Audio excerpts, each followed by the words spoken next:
Ito pala yung Old Spanish Horno ng Camalanyugan. Itinayo pala ito noong 1600. Ginamit pala ito para gumawa po ng mga ladrillo o yung mga red bricks para sa paggawa ng mga malalaking simbahan dito. At ginamit rin po ito laban po sa mga mananakop noon. At ito po ay para makita po nila kung meron pong mga kalaban po nila na mananakop. So dito po tayo, ipapakita ko po dito sa loob nito. Yan, bricks po ito mga idol.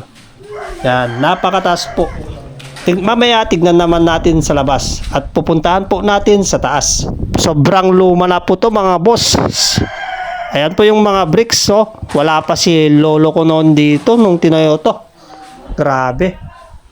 Yan, oh. Tignan naman natin dito sa taas. Akyat po tayo. Bricks po lahat ito. Napakatibay po yung mga bricks. Yan.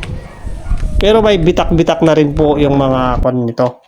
Mga ibang parte nito. Napakataas mga boss. Ito. Napakahangin. Mahangin po dito. Yan. E dito po yung Cagayan River. Tanaw na yung Cagayan River. Oh, yan. Nanginginig yung tuhod ko dito ah. Ito na po yung taas nito, no?